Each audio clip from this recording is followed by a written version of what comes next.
Hello everybody and welcome back to LRN, the home of F1 news and opinion. Today we are looking of course at the latest news coming out of F1, and the biggest headline is that the Hulk, Nico Hulkenberg, is returning to Formula 1 on the grid with Haas from the 2023 season and beyond. And this, to be fair, is a terribly kept secret. It's been an open secret in paddock for a while. We'd already done a video on the fact that Hulk was going to replace Mick Schumacher, but of course, because it's now made official, we've got new comments, we've got stuff coming out from Guenther Steiner that we're going to talk about, and then we're going to go into what next for Mick, and then on following that, we're also going to go into this ongoing conversation about Verstappen and Perez, the sort of what the findings from that are, what the comments from Verstappen have been, and what we think as Formula 1 fans. So we'll get straight into it with Hulkenberg then. So first of all, big congratulations to Nico Hulkenberg. Glad to see him back in Formula 1. Whether or not I'd have chosen him ahead of Mick Schumacher is another question, but that decision's now been made,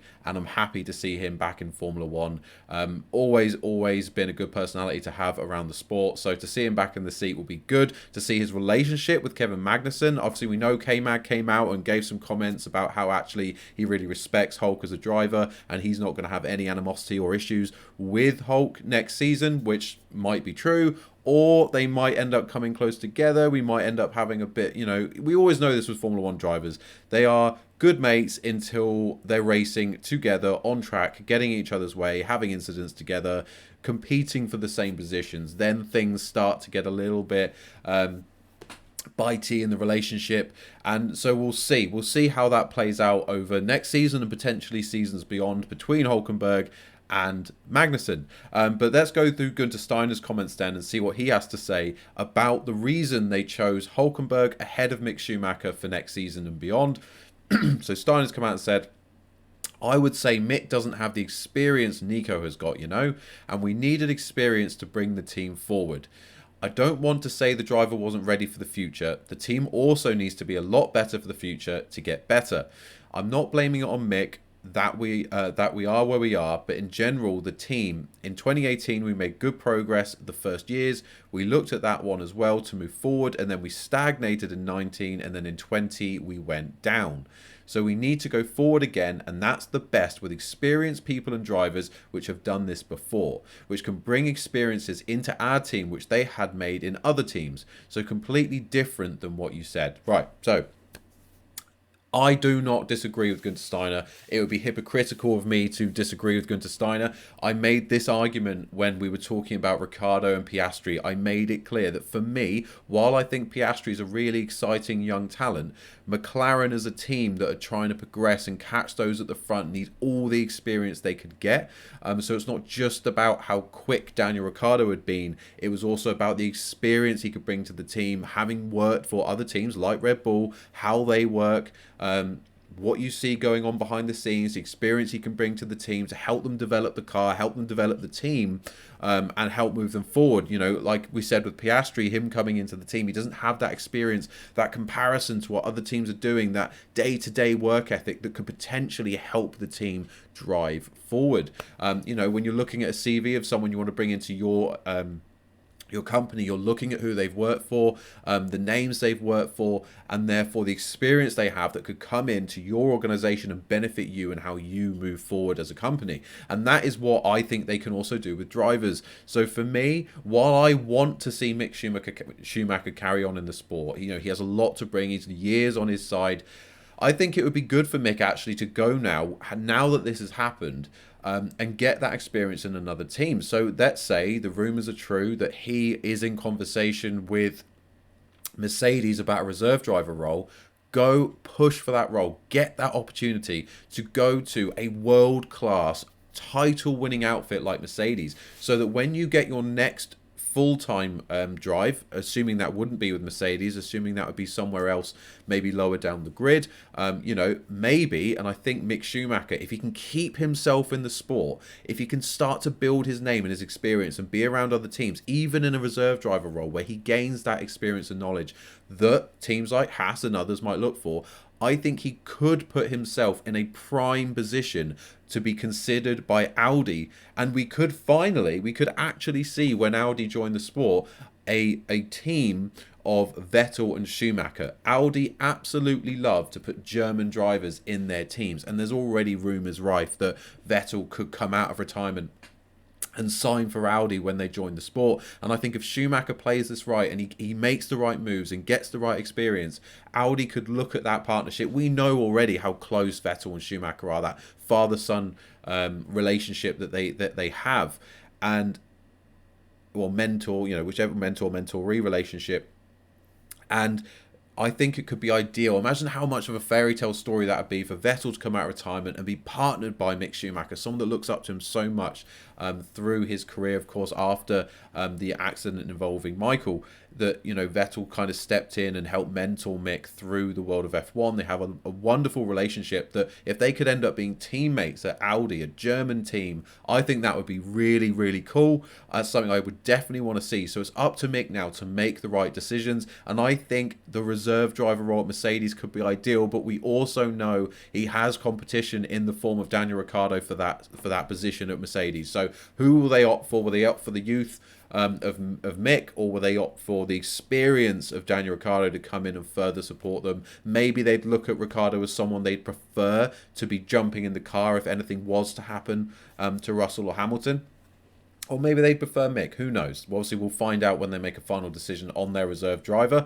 But, of course, for Mick, it's important for me that he gets that role. I can't see many other roles available at the moment for him to stick around. So I think that Mercedes role is probably his best and maybe only option to stay in F1 next year. Same as Ricciardo. So interesting to see which way Mercedes go. But as I say, I can't really argue with Steiner's rhetoric around having Hulk be their main option and their best option, because experience is key in a team that you are trying to build. Yes, Hulk hasn't driven in a couple of years now full time, so it's a risk in terms of his performance on track. Maybe for those first few races where he gets back up to speed, he hasn't exactly had loads of opportunities as Aston Martin reserve driver to get out there for loads of sessions, other than when he's covered for drivers during the COVID period. So, yes, it is still a risk bringing Hulk in, but on paper, having someone with the experience of being in more successful teams, Steiner pointing out that, he's renowned as a good qualifier. He's spoken to his former employers who have all only had good things to say about him. So hopefully Hulk can pick things up, get on to these new regulation cars quickly, and then, of course, deliver in the Haas and have a good fight and help Magnussen push Haas further up the grid. That's what they want to see. And from that perspective, as I say, I can't argue with the logic of having someone experienced in the car. I'm just sad for Mick Schumacher that he's now missing out on a drive in F1 next season, because I would have liked to see him stick around. But fair play. Welcome back, Hulkenberg. I look forward to seeing you on the grid next season. And of course, Schumacher, he can move on to other things, and hopefully, as I said, he can get that opportunity at Mercedes. But of course, there is other big news going on in Formula 1 at the moment in the form of Verstappen and the fallout from what happened in Brazil, him refusing to move across for Perez in that fight for 6th position. They weren't fighting at the front, and we've had some comments from Verstappen himself, which I'd like to go through, just give my opinion on if they're correct, if he's saying the right things, if he has any leg to stand on, things like that. So he has said in an interview in part of the press conferences, it was only coming into the last lap that it was said on the radio, and they should have known my response already from what I said the week before. Stop there. For me, it's a contradictory statement, because on one hand he's saying, oh, well, I got the message too late, so I didn't really understand what was going on. And then on the flip side, he said it wouldn't have mattered anyway, because I was always going to say no, and the team should have already known that. So first part of that, utterly irrelevant. He never had any intention of moving over for Perez. After that race, we had some good discussion. We put everything on the table, and everything has been solved. Stop again. To me, that means I've said how I feel. They've accepted it. They understand that I will not be changing my mind. And moving forward, I will not be making any different decisions to help. It is what it is. Deal with it, basically. In hindsight, we should have had the conversation earlier, because I've never been a bad teammate to anyone. Stop again. You've never had to be a bad teammate to anyone, really, because generally speaking, in recent history, you've been so far ahead. If we're looking at Gasly, Albon, Kvyat, and Perez, you're generally so far ahead of them that you've never had to be in a position where you were the one supporting the other driver. They are always the one forced to work their strategy around how they help you. So you haven't been a bad teammate to them because you haven't really had the opportunity. You could go back to sort of Ricciardo times, but I don't think Ricciardo would come out of that saying he was the best teammate in the world. At the end of the day, Ricciardo could argue at the time he was the better driver, and the team still continued to favour Verstappen. So I don't think there's really much evidence to suggest he's, to be fair, a bad teammate, because there's never been no very clear opportunities for him to do so. So I'm not arguing with him. In his own head, he may feel he's really supportive, but you can be something, but if you never have the chance to show it, act on it, who's to say either way? But the fact is, there came an opportunity in Brazil for you to prove that you're a good teammate. And he hasn't done it. And that they're arguing is because of something that's gone on in qualifying at Monaco when Perez won the Monaco GP weekend. So apparently something's gone on there where Verstappen's basically come away from it and said, I'm never doing that again. I'm not moving out of his way. I'm not letting him get the precedent. I will always fight for every position. And that is the way it is. Completely ignoring the fact that Perez did not fight him when he allowed Verstappen to come through in Brazil in the first place during the race. But, we'll gloss over that for now. I've always been very helpful, and the team knows that. I always put the team up front because at the end of the day, it is a team effort. What we learned is that we need to be more open. We just have to communicate with each other. And again, it's such a double-handed comment. What he means is we need to communicate, and it is a team effort, but to help me. I'm the main driver, I'm the guy at the front, and I need to make sure that we remain on this even keel, that it is a team effort, and that we are working together, because I know I'm going to be at the front, and I need him to help me. There is no part of this comment that is saying, in the future, I'm going to be there for you all the time, help you out, make sure you're driving forward, because Verstappen's thought process is, I'm never really going to be in that position. I'm always going to be, and fair enough, he can have this confidence and this arrogance. I'm not blaming him for that.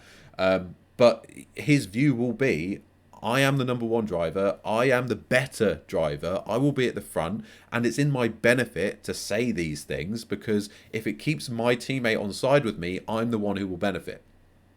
The other driver in this scenario, whether it be Perez or anybody else that is teammate with Verstappen, unless they can just outright beat him on pace, won't see the benefit of this 50-50 friendship, teammate, relationship, because Verstappen won't put himself in a position where he is able to help his teammate by being further ahead. Now, you could, of course, start slowing other people down. Say Perez is trying to catch up. Verstappen could start getting in the way, start trying to push other cars back into Perez.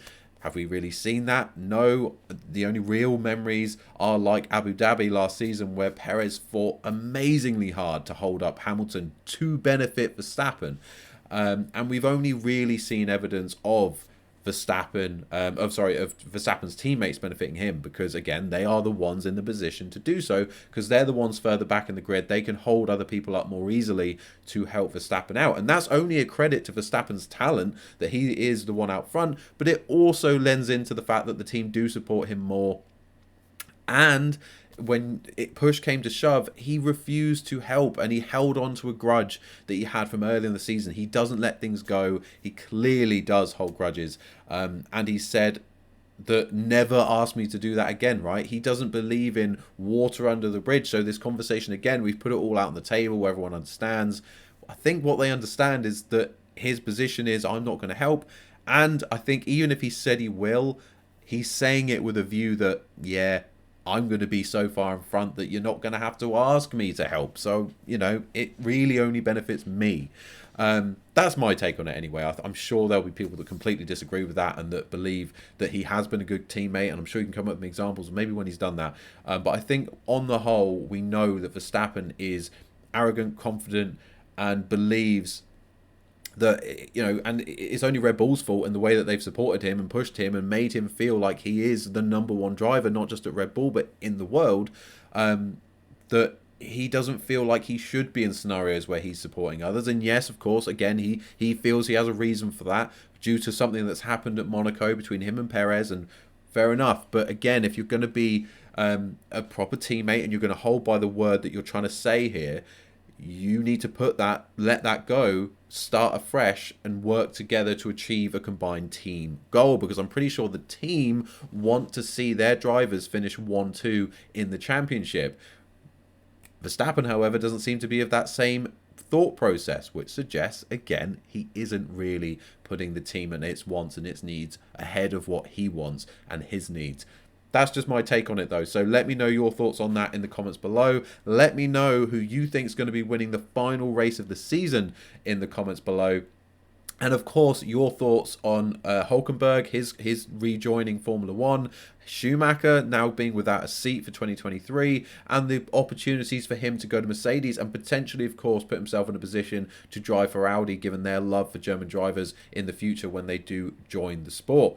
Let me know your thoughts on all of the things we've discussed and get involved in the comments. Otherwise, please make sure to subscribe to the channel and hit that bell icon to be notified of all future uploads. We discuss all the latest news on here, react to it, offering fan opinion and discussions in the comments. So make sure to subscribe to the channel and make sure to hit a like on the video if you did enjoy it. Otherwise, just going to thank you so much for watching. Hope you have a great day. Enjoy the race this weekend. Goodbye.